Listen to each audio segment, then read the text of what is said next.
un poquito acerca de la epidemiología de esta enfermedad, que es muy importante conocerla. Como tal, la fiebre tifoidea es una enfermedad infecciosa que se transmite por una bacteria y la transmisión se da por vía fecal-oral. Del siglo pasado a este siglo, e incluso de la década pasada a esta década, desde el milenio del 2000, se han hecho varias cláusulas, ¿no? desde la Organización Mundial de la Salud, para la reducción de la transmisión, principalmente porque se ha identificado que principalmente se da por transmisión directa, ¿no? Y es por eso que los casos se han reducido y últimamente, según estudios de la OMS, se ha reducido mucho. En respecto a esto, en nuestra localidad, tenemos que, vamos a ver el tema de la prevalencia y la incidencia. Se da que esta enfermedad está muy relacionada con el tema del saneamiento básico y el control del residual de residuos, y también se da por el agua potable. Vamos a ver que la concentración geográfica de nuestro país se da principalmente en Pando, y es ahí mismo donde se dan mayormente los estudios epidemiológicos y los controles de caso. También vamos a ver que hay un fuerte caso de subregistro, porque el personal médico generalmente hace solamente hace diagnóstico clínico sin pasarse al diagnóstico laboratorial. Es ahí que nosotros tenemos que conocer cuáles son los casos, la definición de casos de la fiebre tifoidea.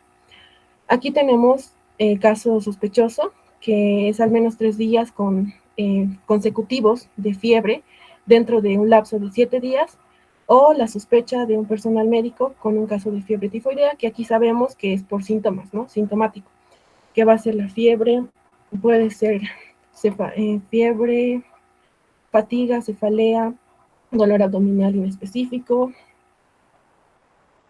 también náuseas, estreñimiento o alguno de estos síntomas, diagnóstico clínico. También tenemos el caso probable, en el que va a haber casos en que tenemos el caso sospechoso, pero que tiene un vínculo fuerte epidemiológico con un brote ya detectado. En el caso del caso confirmado, vamos a hablar sobre la confirmación mediante laboratorial, ¿no?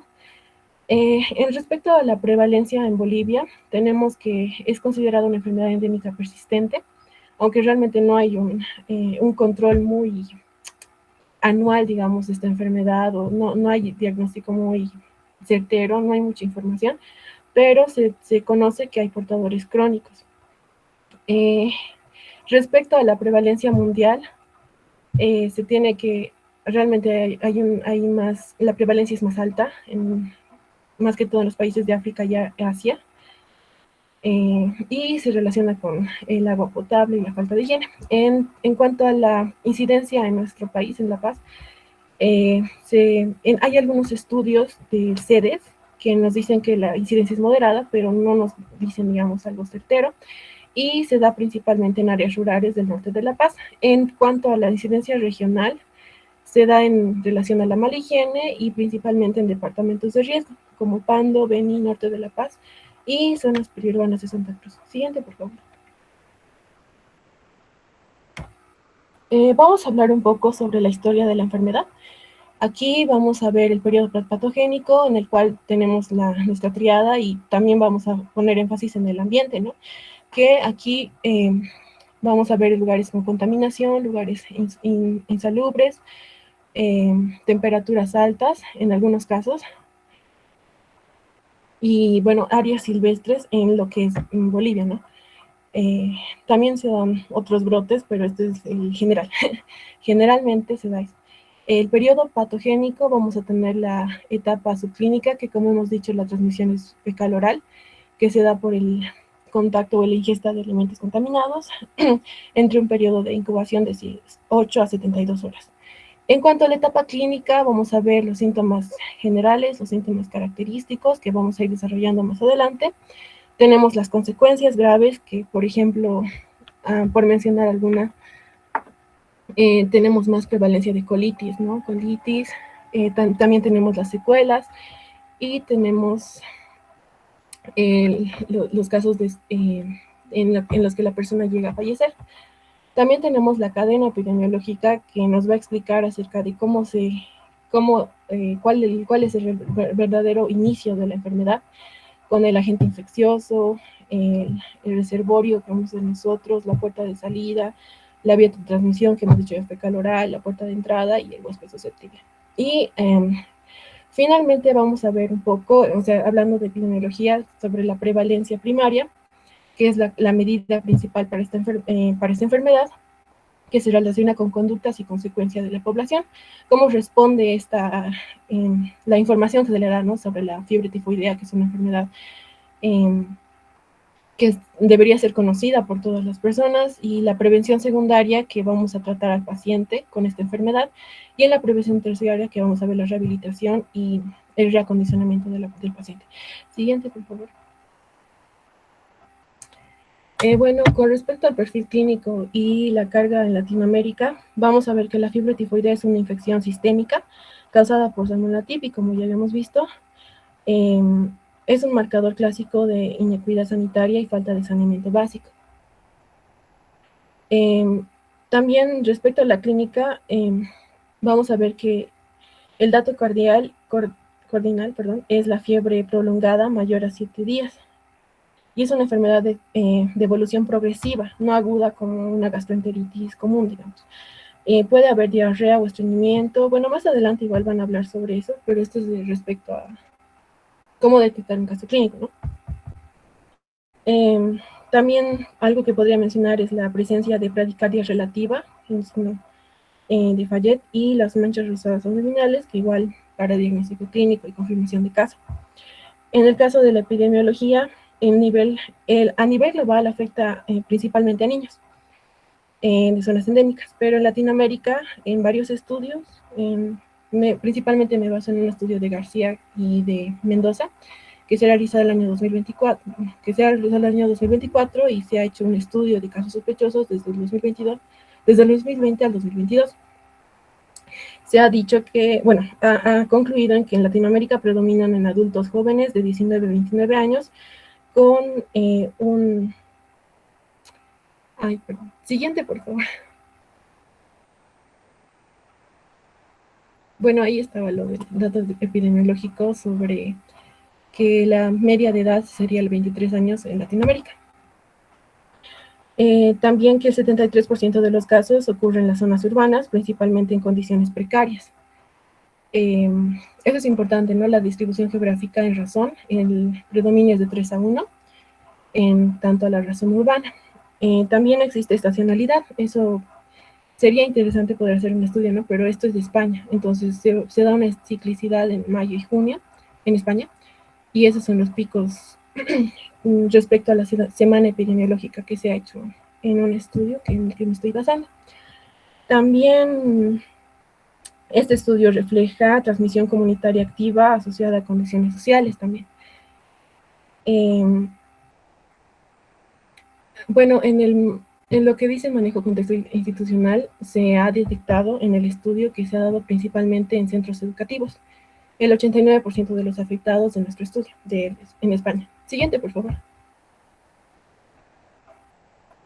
Bueno, en cuanto a la evolución de criterios clínicos, vamos a ver que el diagnóstico actual requiere confirmación laboratorial siempre, siempre y que, bueno, principalmente se hace un cultivo, y el diagnóstico solo clínico, como hemos dicho, sobreestima la incidencia. Y en la vigilancia epidemiológica podríamos decir que la vigilancia moderna implica detección de aguas residuales, principalmente como control, y permite identificar brotes antes de que aparezcan casos clínicos. Y esa es una herramienta importante para el control de zonas endémicas. Es por eso que ahora podemos hablar de una epidemiología y vigilancia predictiva, ya no pasiva, digamos. También viendo algunas complicaciones, ¿no? Perforación intestinal y todo eso, y esa es la importancia de esta enfermedad, que puede tener complicaciones también. Y siguiente, por favor.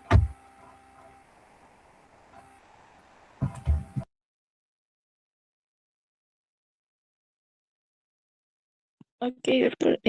Perdón por la cámara apagada, es que mi señal está muy mal y no me permite estar con la cámara encendida. Pero continuando con el tema, tenemos la clasificación de enfermedades causadas por salmonelas. Siguiente, por favor. Vamos a tener dos clasificaciones, que es la salmonilosis no tifoidea y la salmonelosis tifoidea. Yo voy a hablar acerca de la salmonelosis no tifoidea. Es una infección bacteriana que, a diferencia de la fiebre tifoidea, va a estar ocasionada por la Salmonella enteritidis y la Salmonella typhimurium. A diferencia de la fiebre tifoidea, los humanos no van a ser los únicos reservorios. Va a haber animales, plantas e incluso el agua. Dentro de la población susceptible van a estar los extremos de la vida, menores a 5 años con más peligro en los menores de 4 meses y los adultos mayores por encima de los 65 años. Además de los inmunocomprometidos con enfermedades como VIH, también pueden estar las personas que tienen perdón, me olvidé, eh, eh, malaria.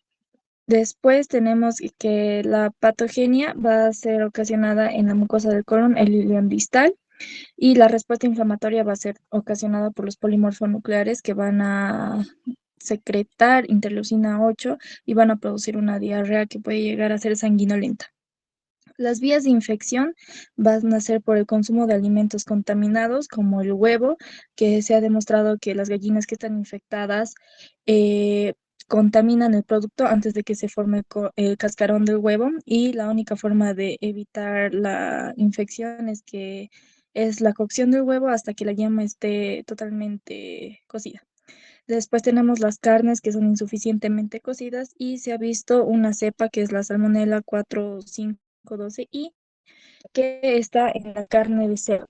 Y también podemos adquirir la enfermedad consumiendo productos lácteos. Después está el contacto directo con animales, donde están los animales domésticos como los perros, gatos, iguanas y tortugas, pero también están animales que no son domésticos como los bovinos. Siguiente, por favor. Bueno, muy buenos días, doctor, compañeros, espero que se encuentren bien. Pasamos a lo que es el punto 2 de la fiebre entérica tifoidea, que es lo correcto denominarlo de esa manera, para no confundirnos con el tifus causado por las riquecias, ¿no? Pero bueno, entonces aquí vamos a abordar más que todo un pantallazo de todo lo que se va a tocar más adelante. Entonces vamos a comenzar por el primero, que es el agente etiológico. Ustedes saben que Salmonella es un gran negativo y pues el que causa pues la fiebre tifoidea es un serotipo denominado TIFI para TIFI, ¿no? El más frecuente es el TIFI. El reservorio que tenemos, el punto número 2, es como tal exclusivamente en humanos y no se ha encontrado en más animales, entonces es muy importante en la relación de la patogenia, que vamos a pasar en el punto 3. Ustedes recuerdan que mi compañera les mencionaba que esto va a ser similar a lo que es la cólera, muy bien, es por el agua contaminada, que esta va a contaminar pues a los alimentos, y esta, una vez ingesta, va a llegar pues al tubo digestivo. Una vez que llega al tubo digestivo bajo lo que es el intestino delgado y ya llega al colon, ¿qué va a pasar? En el punto número 2, no sé si lo pueden ver. En aquí va a invadir lo que son las placas de Peyer y va a pasar a lo que es al sistema monocítico mononuclear. A través de esto, a través de los macrófagos, pues va a pasar al punto número 3, es decir, a la sangre. Una vez que pasa al punto número 3, va a pasar pues al punto número 4, que sería al hígado y también a lo que es el vaso. Muy bien. En el hígado se va a replicar en lo que es la vesícula biliar y pues esta se va a secretar y va a llegar nuevamente al intestino a través de lo que es, ¿no? La secreción biliar y va a causar las diferentes manifestaciones clínicas. Recordemos que el periodo de incubación es de aproximadamente de 10 a 14 días, nos dice en Harrison. Muy importante en la clínica mencionar lo que es la fiebre, el dolor abdominal, lo que es la diarrea, la disminución de la frecuencia cardíaca. También aquí tenemos que mencionar a la rosalia o rosácea tifoidea, que ustedes pueden ver al lado del corazón. También se puede presentar cefaleas, y a largo tiempo pues se va a presentar lo que es hepatoesplenomegalia. Luego tenemos aquí lo que es las complicaciones, el punto número 6, que serían la hemorragia intestinal, la perforación intestinal, y también puede causarnos lo que es un shock séptico al encontrarse en la sangre. Al nivel neurológico, ¿qué es lo que puede causar? Puede causar meningitis, puede desarrollar lo que es un síndrome de Guillain-Barré y también una neuritis, ¿ok? Lo que es la parte 7 de diagnóstico, principalmente se va al cultivo. Aquí van a hablar de lo que es el miedo cultivo, hemocultivo, copocultivo, perdón, que estos, si se junta y si se hacen los tres, hay un 90% de probabilidad de diagnosticar a la bacteria, ¿no? O de encontrarla, así en otras palabras. Y finalmente, en el tratamiento, van a ver que esta se trata con ceftriaxona y acitromicina, esto en un tratamiento empírico, pero si fuera multiresistente, también se trata con los mismos. Ahora, si la bacteria fuera sensible, se puede tratar con una fluoroquinolona como el ciprofloxacino y también la acitromicina. ¿Listo? Entonces, vamos con los siguientes puntos. Gracias. Siguiente, por favor. Bueno, continuando con el tema, vamos a hablar acerca de la etiología y patogenia. Siguiente, por favor.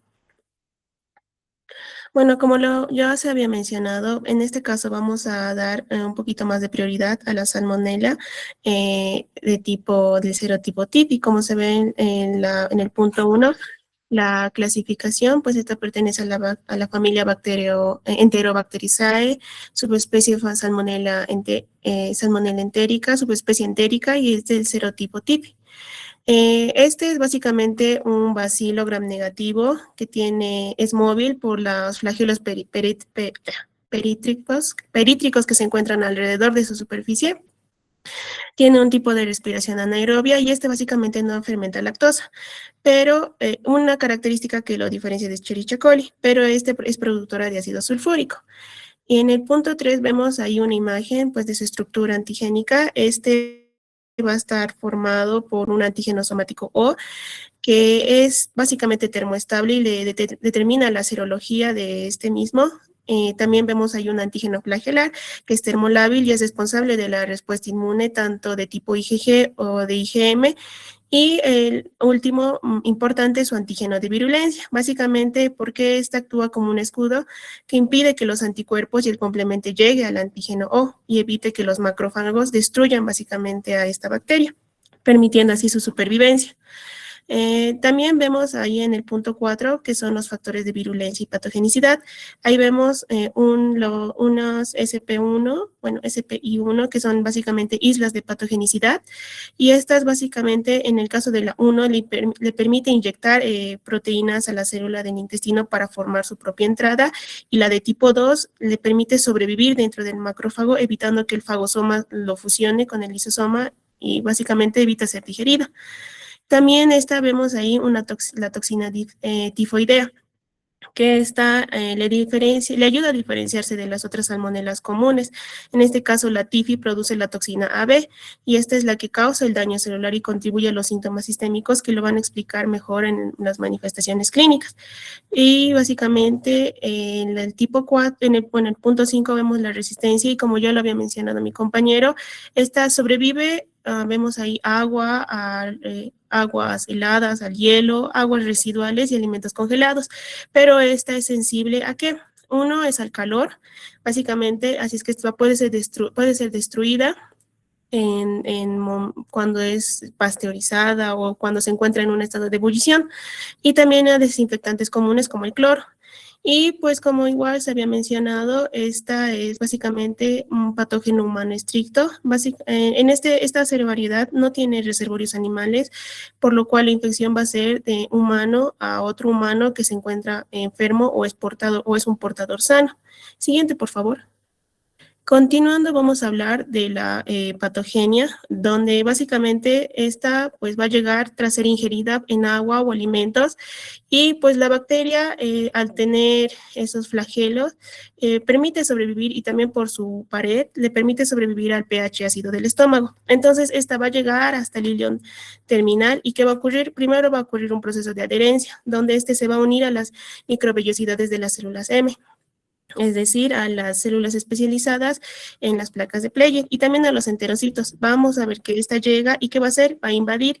Básicamente la bacteria va a inyectar proteínas que le permiten reorganizar el citoesqueleto ¿para qué? Para obligarla a ingresar, ¿no? Luego vemos un punto 2 ya que es la supervivencia. Básicamente esta al estar básicamente capturada por los macrófagos, el macrófago en sí lo que debería hacer es destruirla, pero ¿qué hace? Básicamente esta impide eso gracias a su isla de patogenicidad tipo 2. Además, esta va a empezar a dividirse dentro del macrófago sin causar básicamente los síntomas iniciales. Por eso hay un periodo de incubación de 7 a 14 días. Luego, una vez esta está dentro del macrófago, ahí como en la imagen dice, como un caballo de Troya, básicamente, esta va a empezar a ser transportada, donde primero va a llegar hacia los ganglios mesentéricos, de ahí va a pasar al conducto torácico y posterior va a pasar al torrente sanguíneo. En el torrente sanguíneo va a ocurrir una bacteriemia transitoria, en donde esta va a encontrarse a nivel del torrente, pero esta va a ser retirada por el sistema retículo endotelial. ¿Hacia dónde? Hacia el hígado, vaso y a la médula ósea. Y eso igual se menciona más en manifestaciones clínicas por la hepatoesplenomegalia. Después va a haber una fase de estado que va a durar un corto tiempo porque la bacteria va a empezar a multiplicarse nuevamente y va a invadir otra vez el torrente sanguíneo, donde básicamente va a liberar endotoxinas y esto va a generar una respuesta inflamatoria que causa, como estos reconocen a este agente extraño, entonces van a haber una liberación de citocinas que causa lo que es la fiebre, que va a ser alta y sostenida y va a comprometer el estado general del paciente. También vamos a ver que va a haber una reinvasión a nivel del intestino. También aquí tenemos una imagen de una vesícula biliar. ¿Por qué? Porque la bacteria va a llegar a nivel de la vesícula biliar, donde por un tiempo va a vivir cómodamente, podríamos decirlo, pero después va a ser expulsada otra vez al intestino y pues al ser expulsada ahí, las placas de Player van a encontrarse sensibles. Va a haber una hipersensibilidad en estas porque en sí ya estaban inflamadas por la primera invasión, pero van a sufrir otra vez una segunda invasión, lo que va a generar una reacción de hipersensibilidad. Entonces, ¿qué vamos a encontrar? Que las placas de Player primero van a encontrarse, va a haber una hiperplasia. Posterior a eso, va a ser tanta el daño que van a generar una necrosis en esta y posterior a ese se va a desprender y va a generar una úlcera. Y eso es como una consecuencia de esta salmonela, específicamente porque genera úlceras profundas, los cuales van a llegar a tocar los vasos sanguíneos e incluso pueden llegar a atravesar la pared perforándolo. Siguiente, por favor.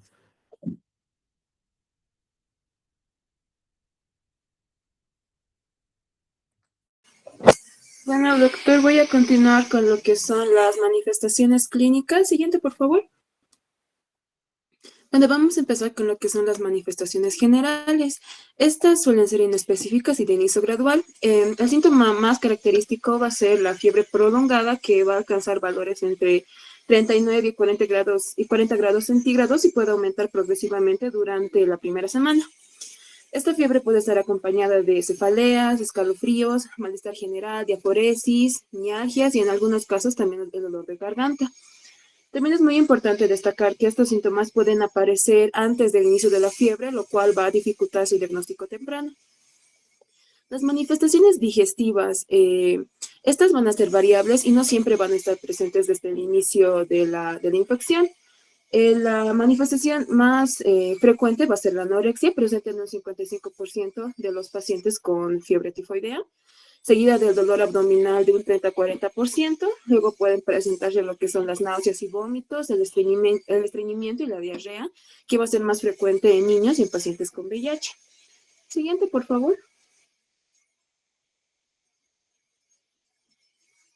En los signos clínicos que van a ser más importantes, Estos los podemos observar durante el examen físico, en el momento de lo que es la inspección. Por ejemplo, podemos observar lo que es la rosácea tifoidea, que es el signo más característico, que consiste en un exantema maculopapular que va a ser de color rosado, localizado principalmente en el tronco y aparece frecuentemente al final de la primera semana y desaparece en pocos días.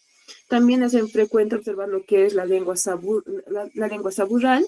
En el momento de la palpación podemos evidenciar una hepatoesplenomegalia o una esplenomegalia, disculpen, y también lo que es el dolor abdominal, que puede estar relacionado con la inflamación de las placas de Peyer. También puede presentar lo que es una bradicardia, epistaxis y linfadenopatías cervicales. Estos signos no van a estar siempre presentes, por lo cual es muy importante orientarse con un examen diagnóstico. Siguiente, por favor.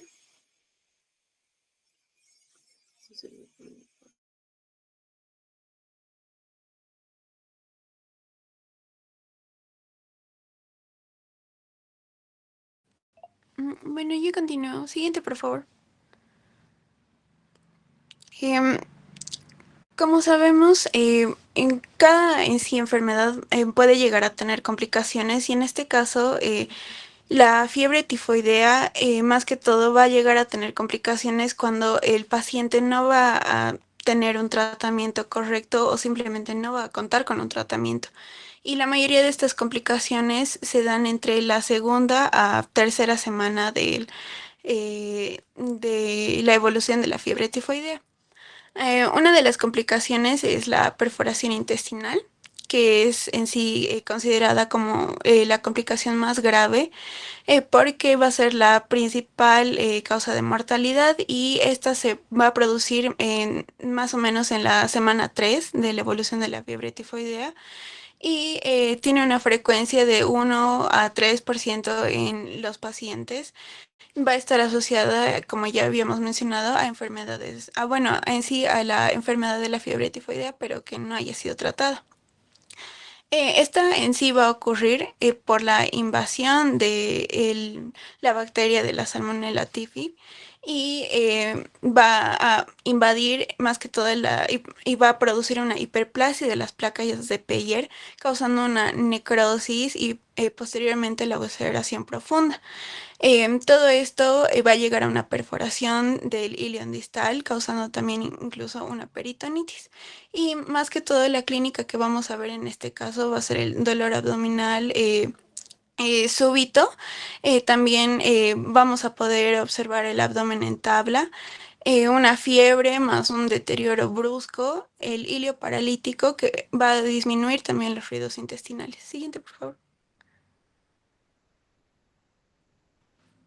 Otra complicación que vamos a tener es la hemorragia intestinal y esta se va a producir más o menos al final de la segunda semana con una frecuencia del 10 al 20%, pero más o menos de forma leve y en casos graves el 2% más o menos. Lo que va a pasar en esta es que igual vamos a tener una hiperplasia del tejido linfoide intestinal, la necrosis de las placas de Peyer, una formación igual de las úlceras intestinales y la erosión de los vasos sanguíneos, y es por eso que vamos a llegar a tener esta hemorragia intestinal. Y la clínica se va a dividir en hemorragia leve, moderada y grave, y bueno, en la leve simplemente puede pasar desapercibida.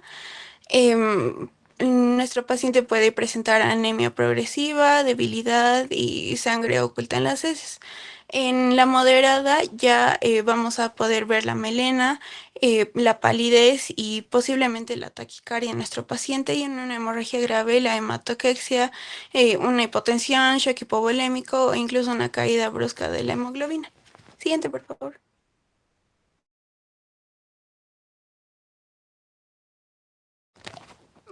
Ya, continuando, vamos a tener otra de las complicaciones importantes que es el estado tifoideo.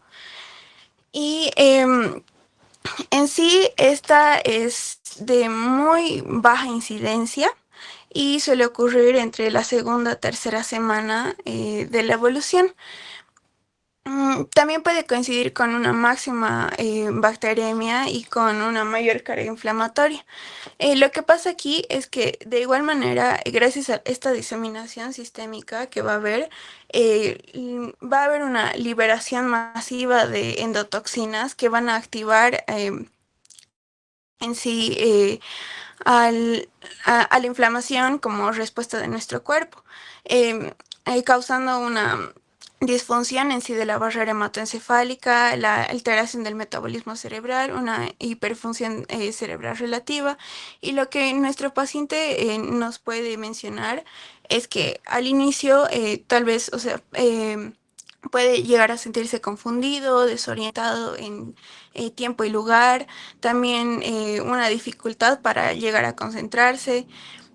Otra característica muy importante es que va a presentar el delirio mormorante, que en sí es cuando la persona va a hablar incoherencias o puede hablar bajito, solo. Después también va a tener respuestas lentas, parece desconectado. Y en sí la progresión de todo este estado va a llegar a ser tanto de letargo, luego somnolencia, estupor y puede llegar a un estado de coma. Siguiente, por favor.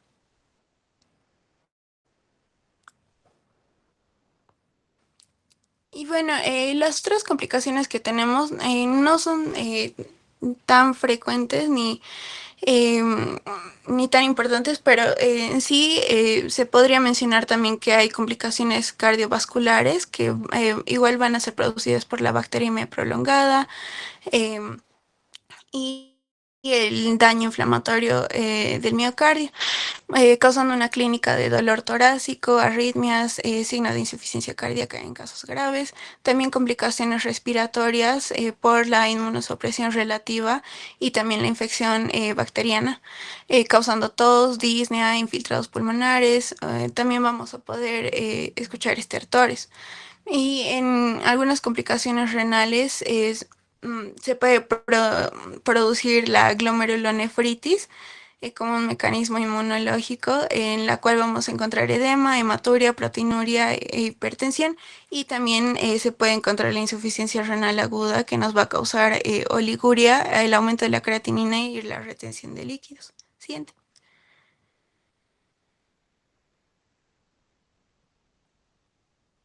Siguiente.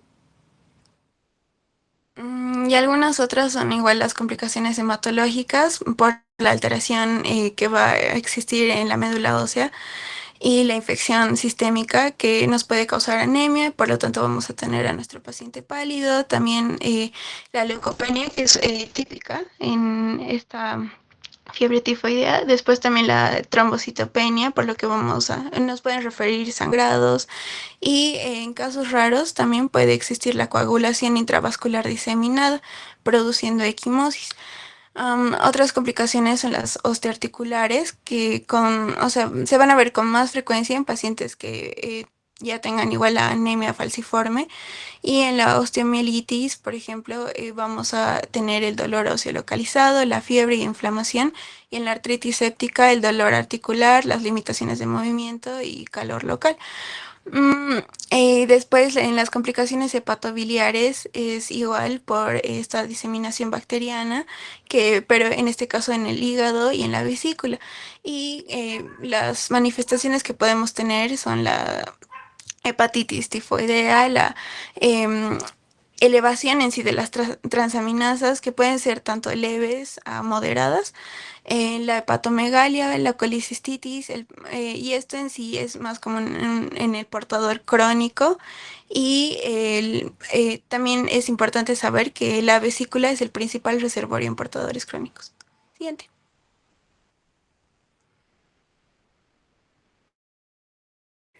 Buen día, doctor. Buen día, compañeros. Continuando, tenemos el diagnóstico y el diagnóstico diferencial. Siguiente, por favor. En cuanto al diagnóstico, propiamente tenemos la parte clínica, en la que nos vamos a guiar por la historia clínica, los antecedentes de viajes a zonas endémicas o la residencia en zonas endémicas. Va a tener un periodo de incubación de 10 a 14 días, por lo que nos podemos guiar el tiempo en el que ha estado presente esta persona en contacto con una persona o en un área endémica y demás, y también por la presencia de fiebre en peldaños de escalera. La fatiga extrema, cefalea, malestar general y entre otros síntomas, así como en la exploración física la presencia de manchas rosadas a nivel de tórax. En cuanto al hemocultivo y otros cultivos, tenemos de que propiamente el hemocultivo tiene hallazgos inespecíficos, leucopenia, anemia, linfopenia relativa, y la sensibilidad solamente está dada durante la primera semana. Y con lo que va el tiempo pasando, la sensibilidad va bajando. Entre otros cultivos tenemos el coprocultivo, que es sensible a partir de la segunda a la tercera semana y nos va a indicar lo que va a ser la invasión del patógeno a vías biliares. Asimismo, el urocultivo, que tiene mucho menor sensibilidad y que nos va a indicar una diseminación hematógena. Todos los cultivos, lastimosamente, no son tan sensibles y como su nombre, y como lo mencionaba anteriormente, van a ir perdiendo su sensibilidad de manera correspondiente a lo que avance el tiempo. Además de que también se van a ver afectados por el uso de antibióticos. En cuanto a las pruebas moleculares, tenemos el PCR, que como todos conocemos, van a detectar el ADN del patógeno, en este caso de la bacteria en sangre. Y en este caso va a ser la detección de la flagelina o del antígeno capsular BI. Y también la PCR anidada o el nested PCR, que va a ser mucho más sensible que la PCR tradicional o convencional como nosotros la conocemos, ya que va a detectar valores muy bajos de la bacteria, inclusive de 5 bacterias por ml de sangre. Sin embargo, ese tipo de PCR anidada es bastante costosa, por lo que no está al alcance de todas las personas que están enfermas con fiebre tifoidea. Siguiente, por favor. En cuanto a las pruebas serológicas, se va a hacer la ELISA para para la proteína lipopolisacárida, la IgM para detección de infecciones agudas, IgG para infecciones crónicas y la IgA para infecciones en mucosas, pero que no son muy utilizadas. Tiene una sensibilidad del 94% y una especificidad del 92%. De igual manera, la ELISA para LPS, IgM y una tira reactiva de IgM son pruebas rápidas que van a tener una sensibilidad del 75% y del 77% de manera correspondiente y nos va a indicar una infección aguda. En cuanto al TPFAS, IgM de igual manera una sensibilidad del 97% de sensibilidad en la primera semana de la infección, en infecciones agudas, y un 85% de la especificidad. Es rápida B, que 95% de sensibilidad y 96% de especificidad. Y va a permitir un diagnóstico más temprano debido a que está concentrado y dirigido a lo que van a ser infecciones agudas. Por su lado tenemos el test de Widal, que va a detectar mediante anticuerpos aglutinantes contra los antígenos O somático y H flagelar de Salmonella tipi y Salmonella paratipi. Lo positivo de esta prueba es que es económica y se puede utilizar de manera generalizada, pero presenta limitaciones en zonas endémicas. ¿Por qué? Debido a las vacunas. Con nosotros conocemos en las vacunas lo que se tiene son patógenos atenuados, por lo que al ser extremadamente sensible el test de Widal nos puede otorgar falsos positivos. La prueba de Widal, ¿cómo se realiza? Mediante una prueba de sangre, lo que se hace es separar los elementos formes del suero. Los elementos formes del suero. Entonces, con este suero se extiende en un portaobjeto, se ponen 6 gotas y se pone los antígenos, el O del tipo somático y el H tipo flagelar, que es lo que se ve en imagen, y el tipo AH y BH, que van a ser los tipos de Salmonella tipi A y B. Y los círculos que ven es el NC y el PC, van a ser simplemente para corroborar que los antígenos sigan sirviendo. Es decir, la NC va a ser para antígenos de una persona que no ha sido contagiada y la PC para una persona que ya ha sido contagiada. Entonces, al colocar los antígenos en cada uno de los círculos, lo que se va a tener es un cambio de coloración, lo que nos va a indicar que va a ser positiva la prueba. Siguiente, por favor. En cuanto al diagnóstico mediante la médula ósea o bone marrow, es el gold estándar en zonas endémicas, aunque cabe aclarar de que es un procedimiento altamente invasivo, doloroso y técnicamente difícil y también es caro, por lo que otra opción que también no se utiliza es el hemocultivo que se menciona anteriormente. Entonces, ¿qué se hace? Se hace mediante la obtención de médula ósea al menos de 1 ml a nivel de la espina ilíaca. ¿Y por qué está presente en la médula ósea? Es lo que se mencionaba en la patogenia. Justamente por lo que van a ser estos caballos de Troya en el que la Salmonella tipi se va a unir mediante los macrófagos y se va a llevar a diferentes del torrente sanguíneo, médula ósea, vaso y el hígado y demás, por lo que es altamente sensible. Y lo bueno de este test es de que va a ser muy poco afectado por los antibióticos y va a ser utilizada en cualquier fase durante la enfermedad. Siguiente, por favor.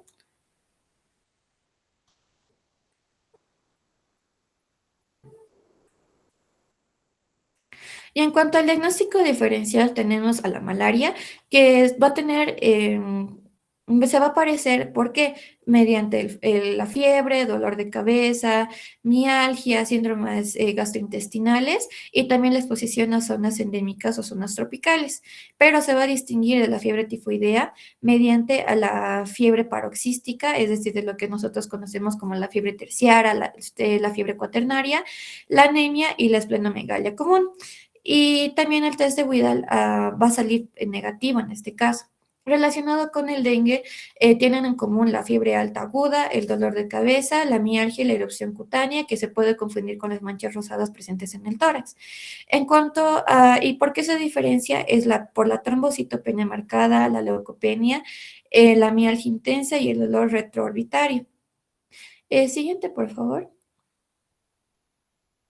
Relacionado con la Rickettsia tifus, se relaciona, ¿por qué? Por la fiebre alta, tipo continua, el malestar general, el dolor de cabeza y la mialgia, pero se va a distinguir por antecedentes de haber tenido artrópodos, piojos, pulgas, haber estado en ambientes hacinados, la presencia de erupciones cutáneas y hemorragias subconjuntivales.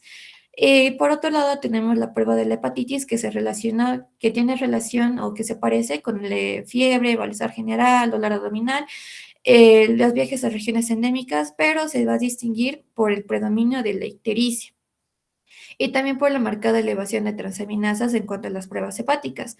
Y también no va a presentar lo que va a ser la fiebre escalonada. Siguiente, por favor.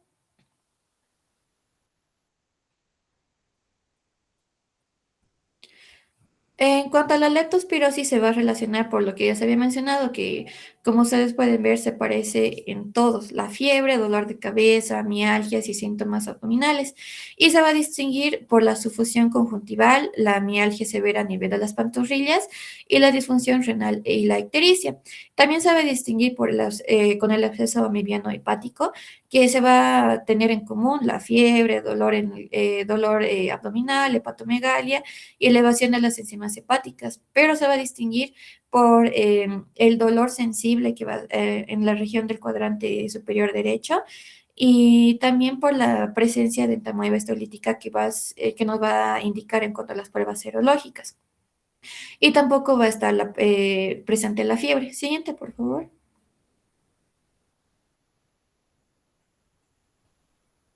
Y para finalizar tenemos la diferencia con VIH y otras enfermedades oportunistas que se va a relacionar como la fiebre prolongada, pérdida de peso, molestias abdominales y que pueden indicar como una fiebre tifoidea complicada, como se mencionaba anteriormente. Y se va a distinguir por el estado serológico que va a ser característico del VIH y también que siempre se va a hacer una prueba rápida ¿cómo se diría? Por rutina en cuanto al VIH, lo que nos va a permitir descartar de manera más eficaz y mucho más rápida. Y también en infecciones bacterianas y sistémicas, como es en el caso de la sepsis, que va a tener relación con la fiebre prolongada, el malestar general, el dolor abdominal y el dolor musculoesquelético, pero se va a distinguir de bien medido a los antecedentes epidemiológicos, que en este caso puede relacionarse, por ejemplo, la brucelosis. El paciente es ganadero, es veterinario, se dedica al comercio de lácteos o de dolores focales, como ser la artritis o la endocarditis. Y otras bacterias que van a causar enteritis, como ser el caso de Campylobacter, en el que va a tener común, ¿qué cosa? Nuevamente la fiebre, el dolor abdominal y la diarrea, pero se va a distinguir mediante que este tipo de patógenos van a tener una diarrea mucho más aguda, va a ser el tipo prominente, y el cultivo de heces, pues no va a ser positivo para este caso de fiebre tifoidea. Siguiente, por favor. Ok, continuando con la exposición y antes de hablar de la parte de tratamiento, voy a explicarles acerca de la prevención sobre la fiebre tifoidea. Recordando algunas de las cosas que han ido mencionando mis compañeros, es causada por una bacteria llamada Salmonella enterica cerevisiae. Un problema bastante importante con respecto a la salud pública, sobre todo en países en desarrollo como el nuestro, que está directamente relacionado con factores o, de cierta manera, de acceso limitado al agua potable, malas condiciones sanitarias y un deficiente higiene alimentaria, por ejemplo. Aquí vamos a hablar sobre tanto medidas individuales, médicas y medidas que se deberían tomar a nivel de la salud pública. Ok. Entre algunas medidas que tenemos está el consumo de agua potable. Recordemos que esta es la principal fuente de transmisión, por ende se recomienda consumir tanto agua hervida, clorada y filtrada, donde también debemos hacer o evitar el consumo de hielo y bebidas de procedencia insegura, como por ejemplo en una familia que viva, por ejemplo, en una zona rural donde no haya acceso a una red de agua potable. Se recomienda hervir el agua por lo menos entre unos 10, 15 minutos antes de beberla, o en comunidades donde no, solo llega agua por medio de cisternas, por ejemplo, usar gotitas como hipoclorito, esperando al menos unos 30 minutos antes de consumir esta agua. O, por ejemplo, si una persona viaja y no está segura del agua de donde va a viajar, lo correcto es comprar agua, por ejemplo, embotellada, sellada, o usar filtros portátiles certificados. Ok. También pasemos a la higiene individual, que es el lavado de manos, que es una de las medidas más efectivas para disminuir la transmisión fecal-oral. Antes de comer, después de ir al baño y sobre todo en manipuladores de alimentos.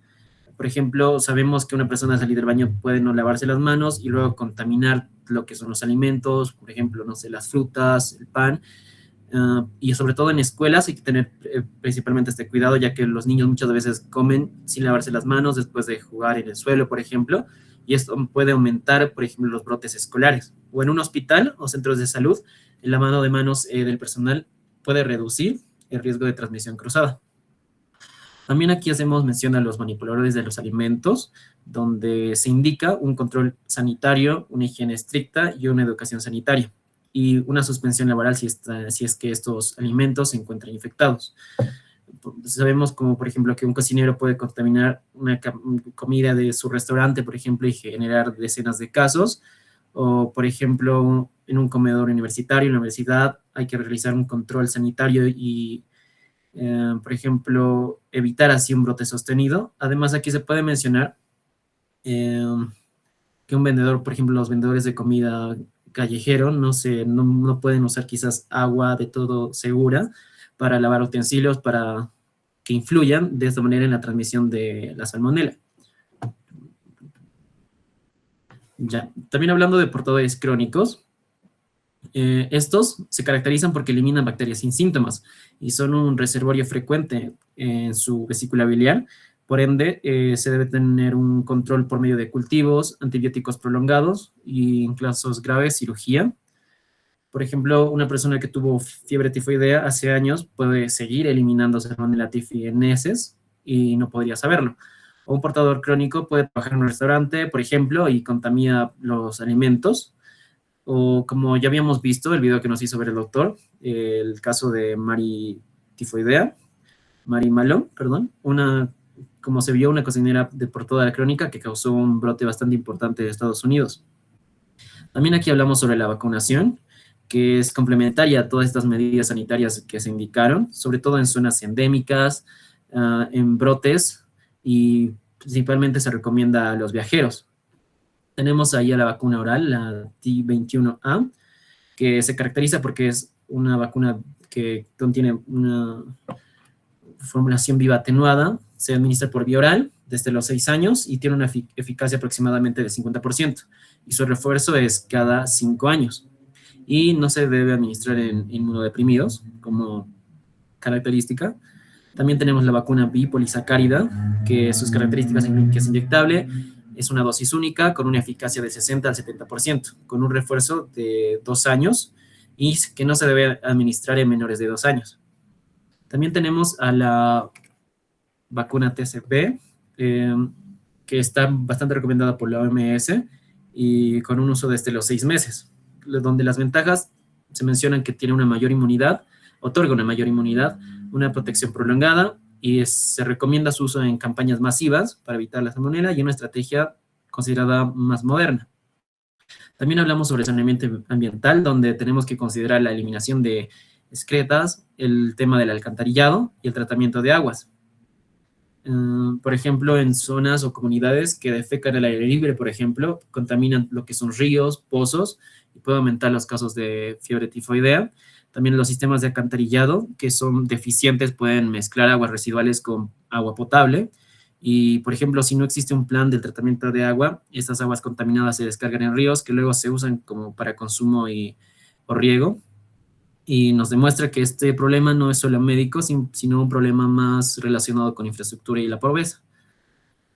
Después tenemos control poblacional y salud pública, donde debemos realizar una vigilancia epidemiológica, la notificación de casos en caso de una identificación de un brote, por ejemplo, y a su vez acompañarlo de una educación masiva a las comunidades donde se haya generado este brote, por ejemplo, y asegurar el acceso a agua potable. También hay que hablar aquí sobre la resistencia antimicrobiana, que es un problema actual por la aparición de cepas resistentes de Salmonella typhi. Hay que tener que nos genera una menor eficacia en el tratamiento y nos da alusión a una importancia del uso racional de antibióticos. Y para ir terminando, también hay que tomar en cuenta grupos de riesgo como niños, zonas rurales, zonas con bajo nivel socioeconómico y en los viajeros. En los viajeros, ¿qué se les recomienda? Que antes del viaje accedan a una vacunación y educación, y durante el viaje el consumo de agua potable, agua segura, evitar el consumo de alimentos crudos, como lo fueron mencionando en la parte de etiología de mis compañeros, y principalmente fomentar el lavado de manos, una higiene personal e individual. Y, bueno, pasamos a tratamiento. Antes de entrar al tratamiento, iremos desde la primera, por favor. ¿Han entendido, chicas, chicos? Él ha expuesto. Ruth también ha expuesto. Samantha Mileta. Para Sí, atrás, doctor. Alex, por favor. ¿Ya puedes diagnosticar fiebre tifoidea? Para atrás, hasta la primera, por favor, Alex. ¿Ya estás capacitada para diagnosticar? ¿Por qué no enciendes tu camarita, Samantha? Es que, doctor, mi señal es muy mala y cuando enciendo la cámara, entonces empieza a distorsionar el sonido y las diapositivas y no puedo escuchar ni ver. Por eso. Ok. Shaden Mita. ¿Dónde está Shaden? ¿Ya podrías diagnosticar esta enfermedad? Sí, viéndola mayormente la clínica. Ya, eso vamos a hablar. ¿Cuál sería tu antecedente epidemiológico? Iremos pasando, por favor. Shaden, ¿qué tienes que preguntarle al paciente? Acaban de decirnos, ¿no? Eso pasarlo. Te escucho, Shaden. Mayormente en donde la ubicación o el lugar donde vive exactamente la persona y los... Pasa esta, Alex. ¿La habitación? Eso es negar Shaden. Acaban de decir las cosas que comen, ¿no? Las cochinadas. Ahí está, pues mira, ¿qué está friendo? Ahí está, mira, ahí está la imagen. Primero, antecedente epidemiológico. Alimentos contaminados. Sobre todo la carne de ave, ¿no? El huevo. Y el huevo, no la cáscara, sino el contenido. Hay gente que come huevo crudo, ¿no? Sobre todo los que van al gimnasio. La clara le meten porque dice que tiene proteína, ¿no? Hay gente que también cría tortugas, ¿no ve? O el perrito que le besa en la boca, cosas así. Las poblaciones, ancianos, ¿qué les gusta consumir a los ancianos? Ranitidina, bueno, por suerte ya no hay ranitidina.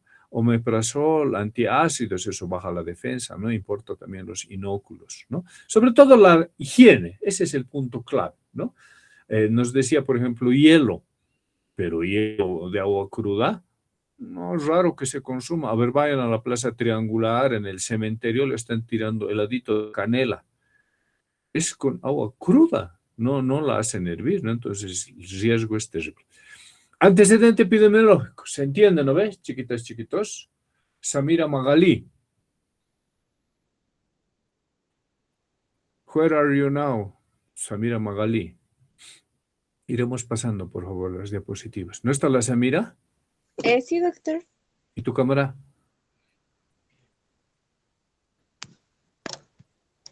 Este es un resumen también, ¿no? De todo lo que hemos visto. Iremos avanzando, por favor. Alex. Doctor, entonces, la cáscara de huevo no es el factor que predispone a la enfermedad, sino el contenido. Sí, imagínate, Alejandro. Mucha. Samira, esta diapositiva, creo que hay una más. ¿Por qué no enciendes tu cámara, Samira? Pásala unita más.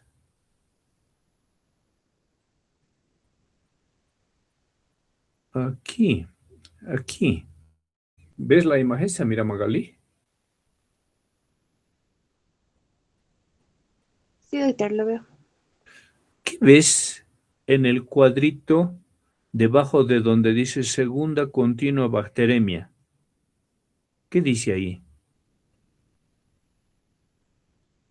Placas de Peyer. placas de Peyer, ¿no ve? Sí. ¿Dónde estarán esas plaquitas, Samira Magali?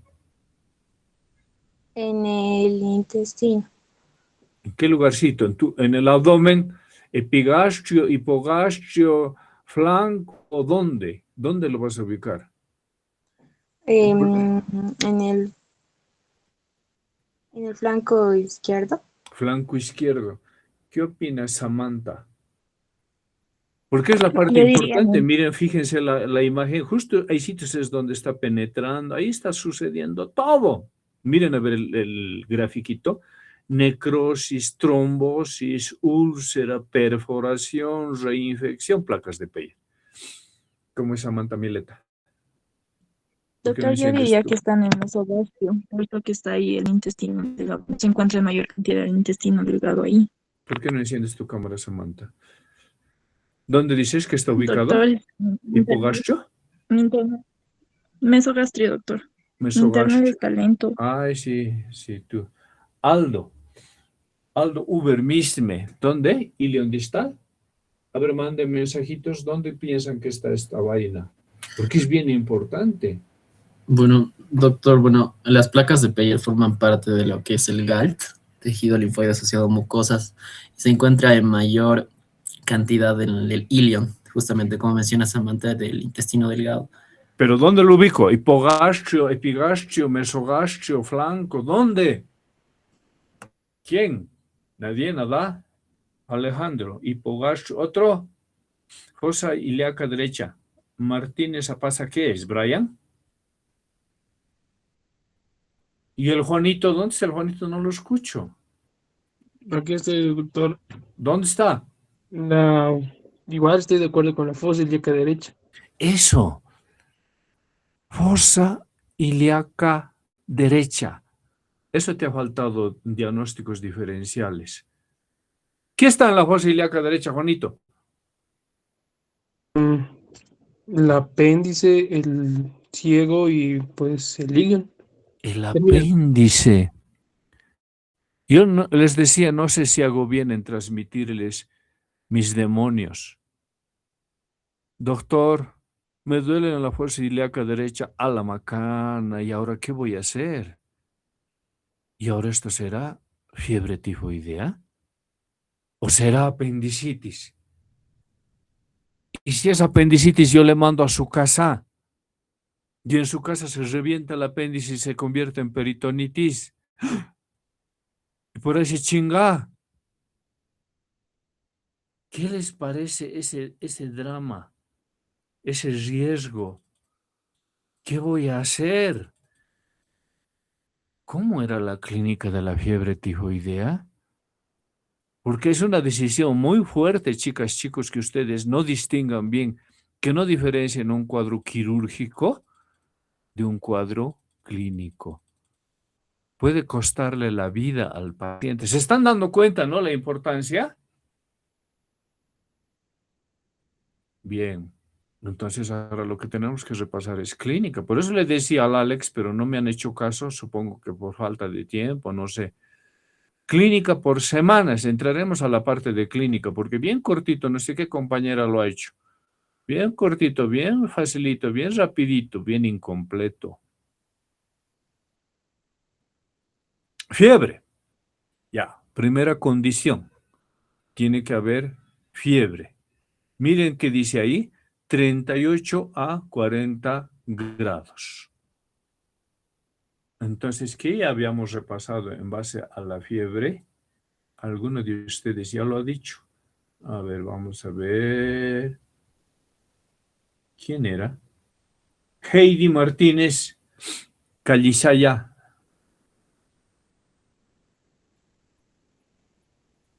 Doctor, ¿Por qué no enciendes tu cámara, Heidi? ¿Quieres tener falta? Quiero verte la cara. Heidi, ¿cómo estará? ¿Taquicardia o bradicardia? Heidi. Heidi Martínez Calizaya. ¿Nada? Creo que lo voy a tener que poner falta nomás. Raquel Maita Páez. ¿Estás? sí, No doctor, estás. buen día. Sí, ¿Por qué no enciendes tu camarita? Ah, está bien. Fiebre, dice, ¿no ve? Taquicardia, bradicardia. bradicardia. ¿Por qué? Si hay fiebre. Mm,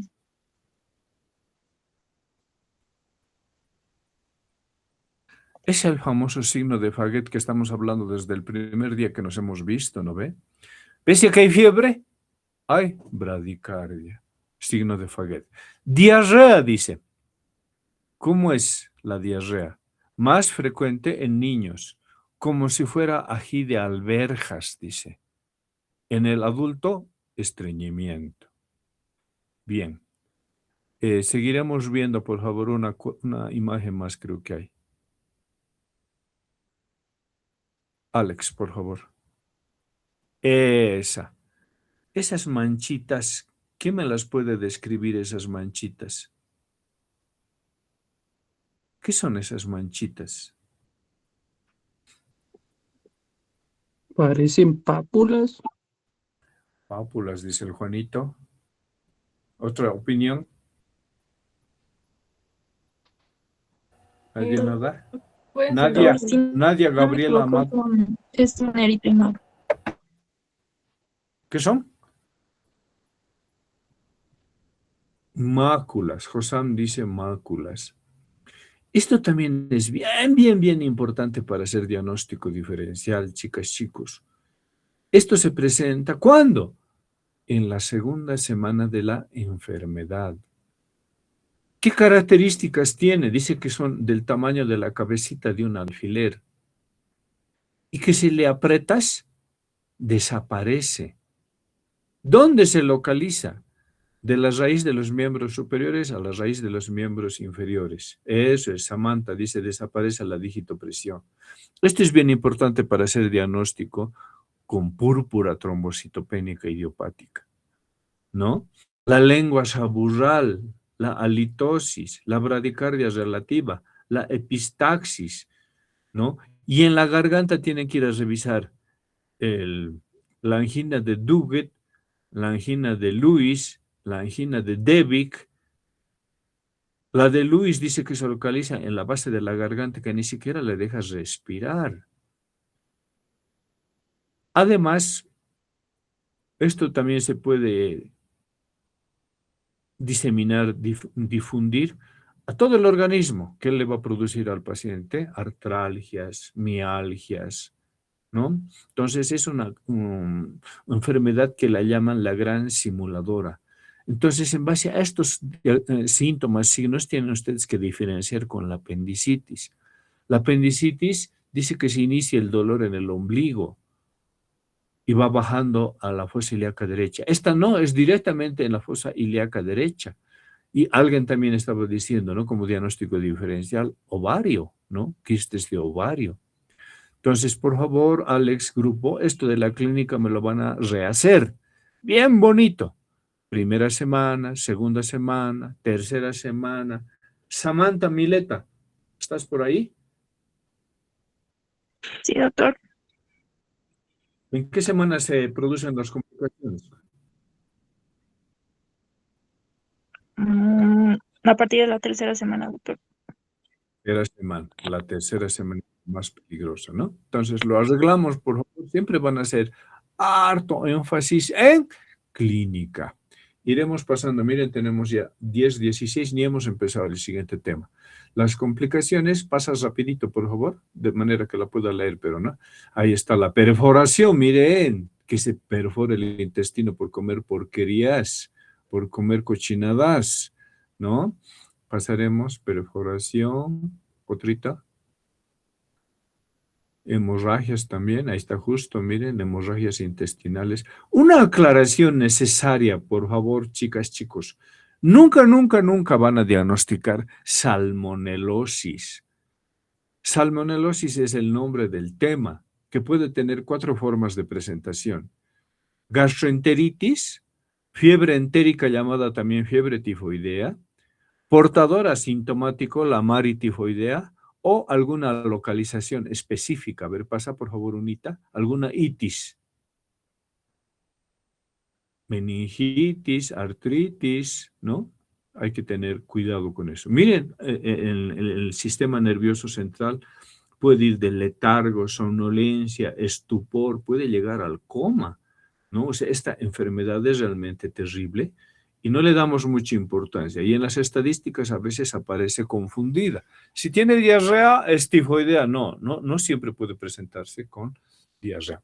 Entonces, ¿está clarito? Por favor, van a repasar lo que es la clínica, lo van a ampliar más. Clínica y fisiopatología, y no se van a olvidar de las placas de Peyer, fosa ilíaca derecha, diagnóstico diferencial con cuadros quirúrgicos. Pasaremos, por favor. Nos ha mostrado las complicaciones, miren, las itis, ¿no? Hematológicas, hepatobiliares, osteoarticulares, todo se puede complicar. La gran simuladora, pasaremos. El diagnóstico nos ha mostrado laboratorio. Pasarle, por favor, lo mejor, el hemocultivo. También se puede hacer mielocultivo, pero hay que puncionar o el esternón, o lo que nos ha mostrado en la diapositiva, el sacro, si no me equivoco, ¿no? Muy, muy doloroso. Pero hay otra prueba. Pásala, por favor. Esa. El famoso test de Vidal. Y nos ha dicho la compañera, esto no tiene ni sensibilidad ni especificidad para diagnosticar la enfermedad. ¿Cuál es el problema? Los falsos positivos. Te puede dar falso positivo si la mujer está embarazada. Falso positivo si tiene alguna infección viral, gripe, resfrío. Falso positivo si tiene alguna enfermedad del colágeno. Lupus, artritis, artrosis, te va a salir positivo. Entonces, ¿el test de Vidal para qué sirve? Dice, para confundirte. Los cultivos son buenos, pero van a demorar 3 días. Por eso la importancia, chicas, chicos, de que aprendan clínica. Ahora sí nos iremos al tratamiento. Moniquita, vas a ver cómo se hace el tratamiento de las enfermedades infecciosas, que ya lo deberían haber sabido, ¿no? Pero en la clase, cuando estábamos revisando historias clínicas, hemos repasado esto. Esta es la manera de enfocar el tratamiento de las enfermedades. ¿Tienen la palabra? Buen día, doctor y compañeros. Yo voy a hablar sobre el tratamiento. Siguiente, por favor. Tenemos dos tipos de lo que es la enfermedad. Uno cuando es la enfermedad complicada y otra cuando la enfermedad ya no es complicada. ¿Cuándo no es complicada la enfermedad? Cuando los pacientes no presentan toxicidad sistémica y pueden recibir lo que es el tratamiento oral. El tratamiento se debe especificar de acuerdo a la susceptibilidad del microorganismo, pudiendo aplicarse lo que son las fluoroquinolonas, también la acitromicina, y en lo que es las enfermedades complicadas o graves, estas son enfermedades que ya son, enfermedades en las que ya hay toxicidad sistémica.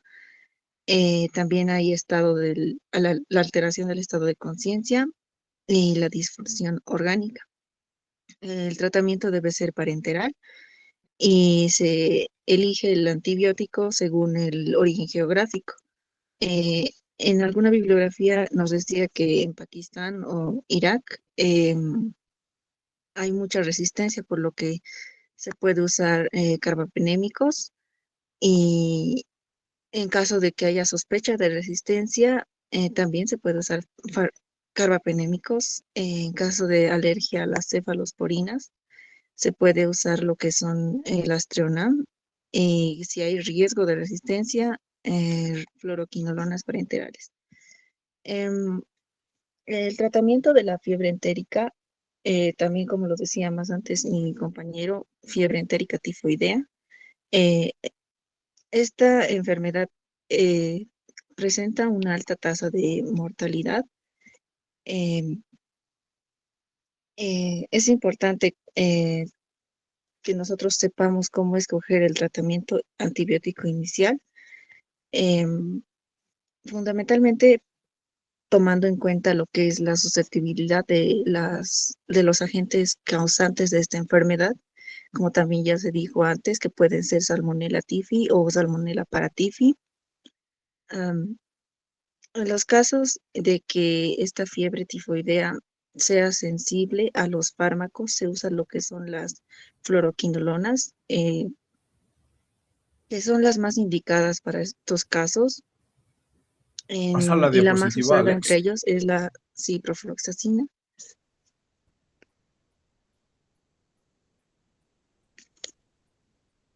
Miren las posibilidades, ¿no?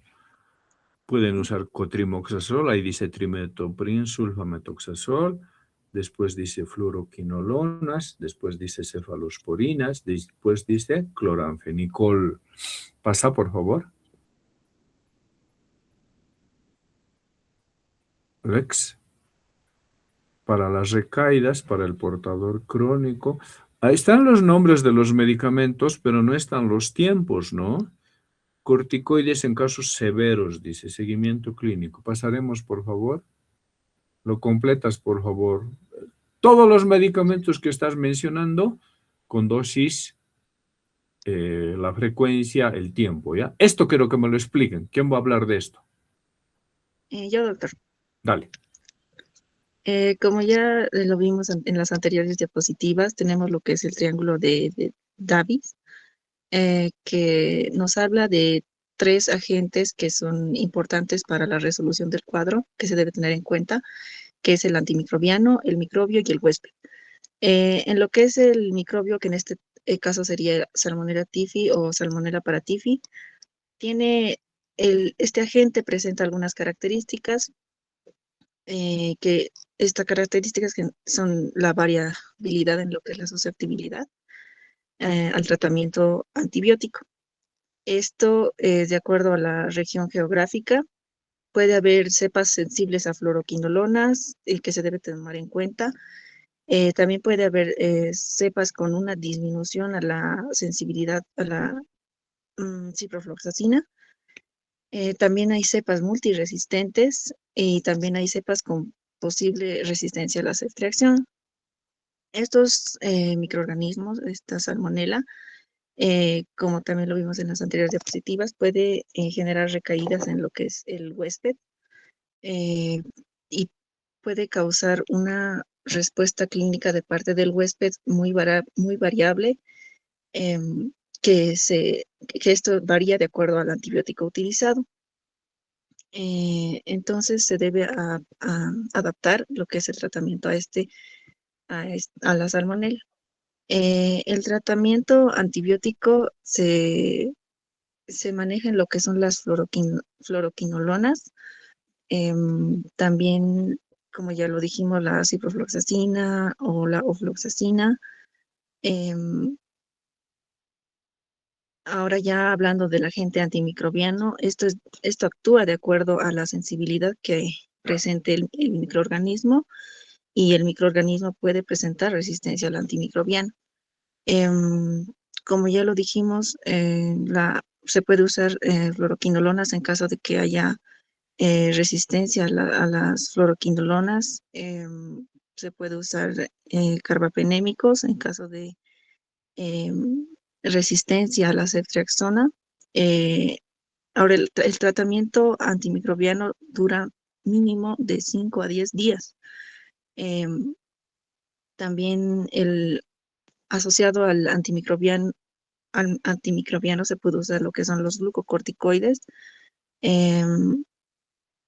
Y ahora en la presentación de lo que es el huésped, una respuesta a lo que es el microbio, se puede presentar complicaciones, como se vio, perforación ileal, en el que el paciente debe ser hospitalizado. Además, también puede presentar otras complicaciones como vómitos, diarrea. De acuerdo al tratamiento que vamos a utilizar, el paciente debería presentar una mejoría a los 3 a 5 días de lo que es la aplicación antimicrobiana. Ahora, en caso de que no haya una buena respuesta al tratamiento, puede haber recaídas, también puede haber lo que es el estado del portador crónico. Y eso sería lo que es la explicación del triángulo de Davis, y en lo que respecta a lo que es la antibiótico-terapia, lo que es las dosis y duración de días de administración, se muestra en las siguientes diapositivas. Esto es lo importante, ¿no, chicas, chicos? ¿Me escuchan, no?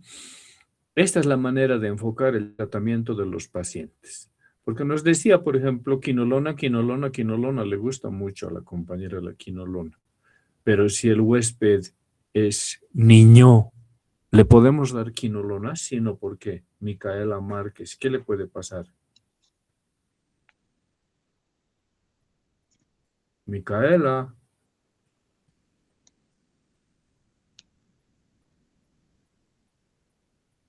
Hola, hola, Micaela. Creo que voy a poner falta. Resistencia, dice. Estamos locos.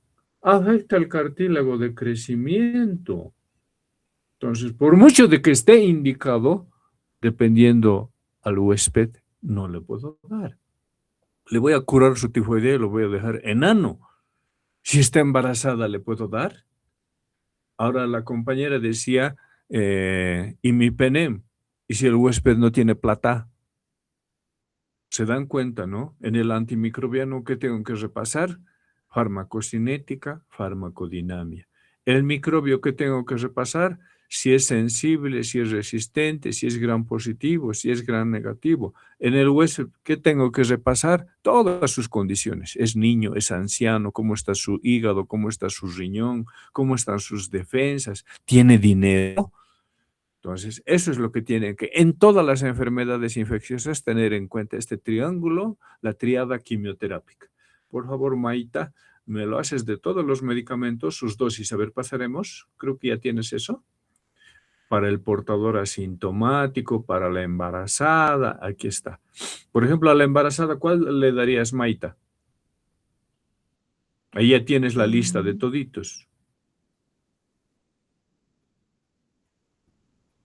Te escucho. Juanito. ¿Vive Juanito? Llamando a Juanito, llamando a Juanito. ¿Dónde está el Juan? ¿Se ha ido a comer salteña?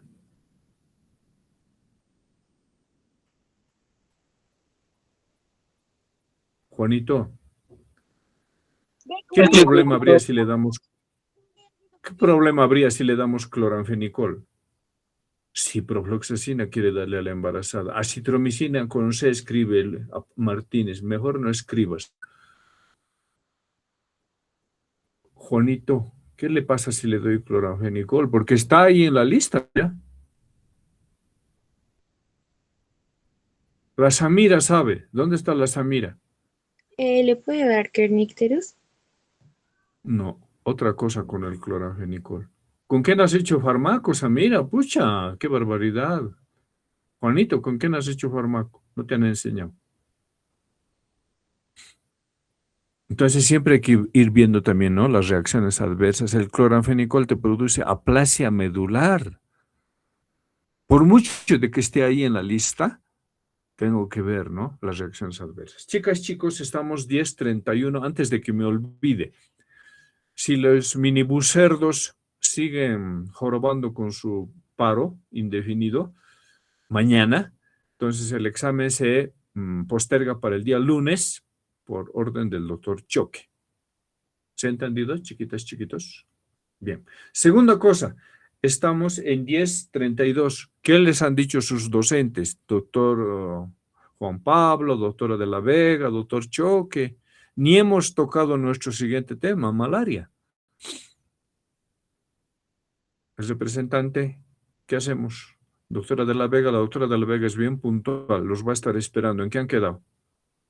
Con la doctora de la Vega hemos quedado que iba a ser virtual a las 10:30. Ya, entonces aquí nomás le acabaremos, ¿no? Miren, y el otro tema es muy, muy, muy, muy, muy importante. Podemos ver cómo nos organizamos, ¿no? Entonces aquí la acabaremos, por favor, chicas. Doctor, Dime. doctor, disculpe, una preguntita. Quería saber el temario con respecto al primer examen. ¿Podría confirmar? Todo lo de la primera semana hasta tuberculosis extrapulmonar. Incluye IRAS y tuberculosis extrapulmonar con sus 4 formas de presentación. La meningia, la miliar, la osteoarticular, la renal y la peritoneal. 5 formas de presentación. Ok, doctor, gracias. ¿Y el examen generalmente suele ser en la mañana o en la tarde? Sí, no, en la mañana. Si dice el lunes, para no perjudicarnos, sería el lunes 8:00 a.m, para ya ir quedando. Veremos cómo evoluciona, ¿no? Por ahí estas ratas suspenden su paro. Si suspenden, como de costumbre, mañana viernes. Si no, el día lunes, ¿ya? Ok, Doctor Choque, ¿qué les ha dicho el doctor Choque? ¿También se van a conectar?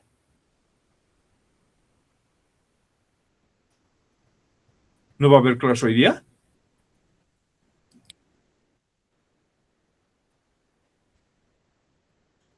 Bueno, entonces nos falta, Alex, lo de fiebre tifoidea, no, lo de malaria, ¿no? Porque es muy, muy, muy importante. Entonces vemos cómo nos organizamos, ¿ya? Me avisan. Ok, doctor, claro. Le voy a proponer ideas por chat y... Ok. Chao, chicos, que les vaya bien. Hasta luego, doctor. Hasta luego, doctor. Hasta luego, doctor. Hasta luego, doctor.